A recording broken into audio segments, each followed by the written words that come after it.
What's up, ladies and gentlemen, YouTube Stand-Up TV here. Welcome to the third episode of the Interstellar Podcast. A whole new day, Tech. This is the third week, man. The third episode. Are you hyped? Are you stoked? 3 weeks in a row. 3 weeks in a row. Calm down, Captain. Calm down. If you didn't know what the Interstellar Podcast is, each week, mine and Tech Gladiator starships meet in the vast reaches of space and collide with topics that we discuss out for your amusement. Oh, man. So, Tech Gladiator, how have you been over this past week, man?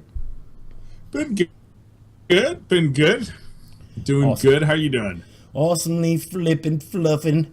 Fantastic. Tech, are you ready? Topic number 1. I am ready. Today, we got leaked information that the PlayStation Slim was announced. And over the week and over at Gamescom, we found out that PlayStation Plus is going up $10 in price. And instead of $50 a year, it will be $60 a year. What do you think, Tech? Yeah, that's going to make it a little tougher choice every year when trying to renew it. Granted, as of late, I've been using the 3-month subscription, but the yearly subscription has always been really a better deal. Being $50 a year, it's much better than basically like if you do it like per month, it's like $9.99 a month, and then it's like $17.99 for 3 months. So that kind of brings it down to like just under $6 a month if you do it 3 months. And then when it was 50 and going to a year, that brought it down even more, like less than $5 a month, which is a good deal. So it kind of stinks, but if you are getting the yearly subscription, which is really, like I said, the better deal, that it's only $10 more a year. It's not really a huge break in the bank if it's on a yearly basis, and it's still a good deal. It's really still a good deal. Is it though? Overall. I mean, it puts it on par with Xbox. Here's the thing. Before PlayStation 4 came along, we didn't pay anything for PlayStation Plus. So if you wanted PlayStation Plus, it was just for free games. They weren't charging you for an internet service. Right. So what are we paying them for?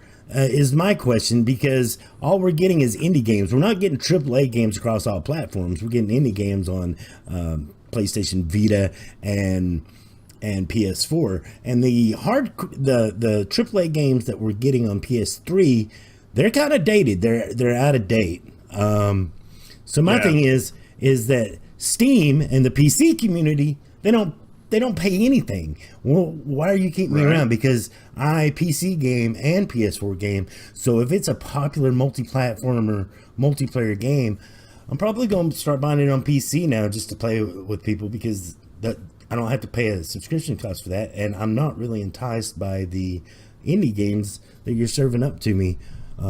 So what do you think about that, Tech?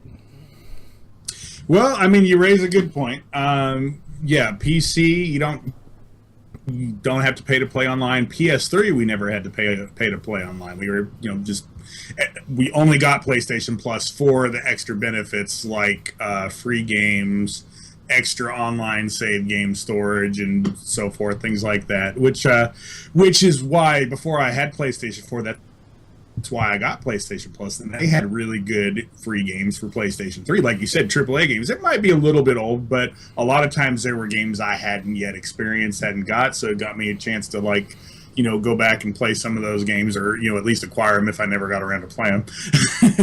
But now with the PlayStation 4, I have been pretty disappointed with the offerings of the free games. But on the other hand, it's kind of, I guess, a double-edged sword, because on the one hand, it's good that PlayStation's promoting these independent, developers and independent games. That's good. On the other hand, what I'm getting at is we look at these Steam sales and stuff, and even when the games first released, they're $10, $15, $20. Mm-hmm. Two of those are not equating to $60. Nowhere. You know what I'm saying? Like, no way do these games cost $60, both of them in the same cycle. And plus, why are you charging me for a PlayStation service that has not been updated or gotten better in months? So that's my takeaway from this.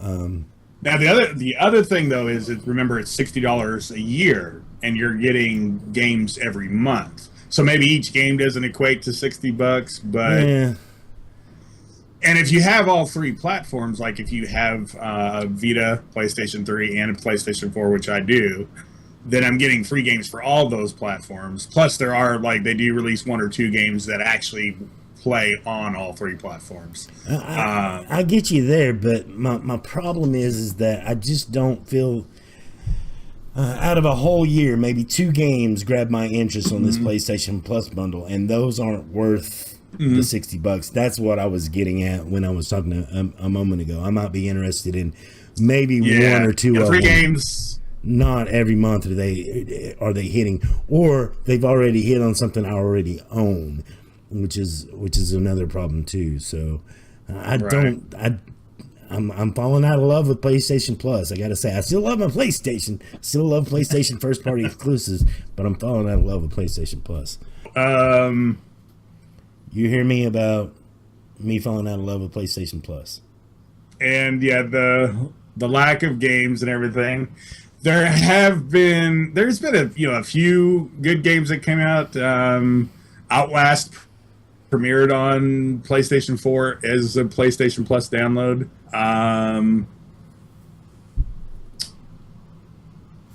And trying to think of anything else good. See, that's the problem. A lot of these games. Gone Home. Gone Home. Gone Home is a 30-second game. You can beat that game in 30 seconds, man. I don't know. Played it, so I don't know. I don't even play most of those games, so there you go. It's like, that's kind of why I let mine pass. Actually, I lit my. Oh, so you're falling out of love too, a little bit. Well, I mean, it's like I had to think about it because, well, number one, I didn't have the money at the time, and number two, it's like, what am I really getting out of it? Because right now I'm not playing Call of Duty, which if I was still playing Call of Duty right now, I would need PlayStation Plus to play it on PS4. Well, why? Why do you need it? That's what I'm getting at. It made sense when it was a discount. Why do we need it anymore? Right. When it was a discount program, and when it was giving you these games, these unique experiences for free, 2 of those a month, that made more sense. But now, you could opt in or opt out depending on whether it was something you had or something you needed, and it was like a coupon book. Now it's not like a coupon book. Now you need it to actually play the games online. When there are other, you have a PC competitor that does that they don't charge you anything. That's my point.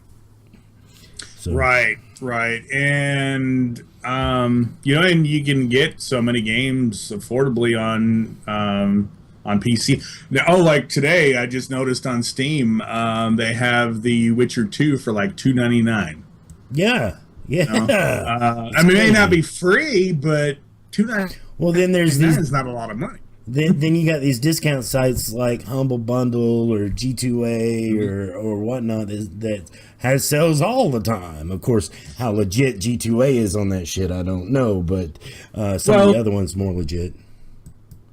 G2A, that's kind of up in there. G2A is kind of like, in a way, a sort of an eBay of Steam codes.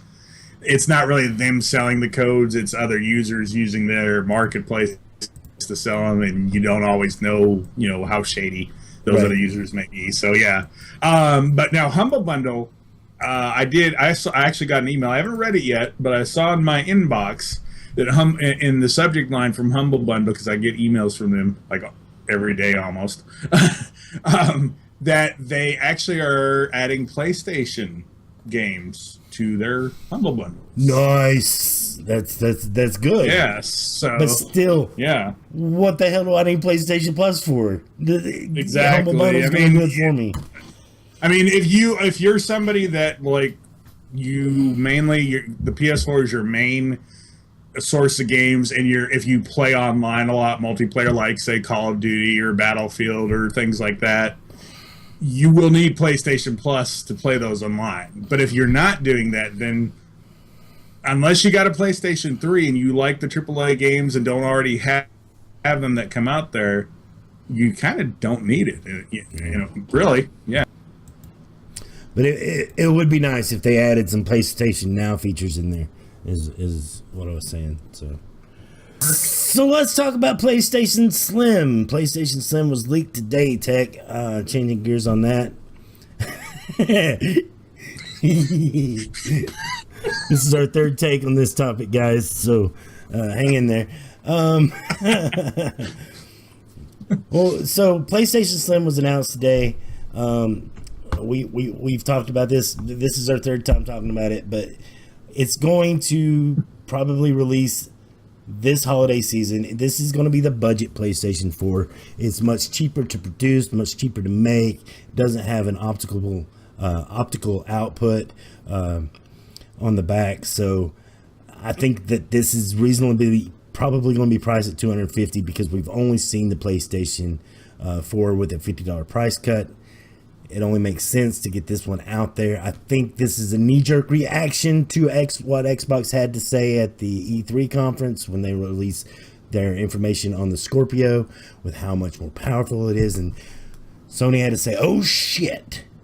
Not to mention their Xbox One S that's coming out too, which will be the cheaper Xbox. PlayStation 4 wasn't, PlayStation 4 Neo not going to be as powerful, so maybe we got to come up with a new plan, guys.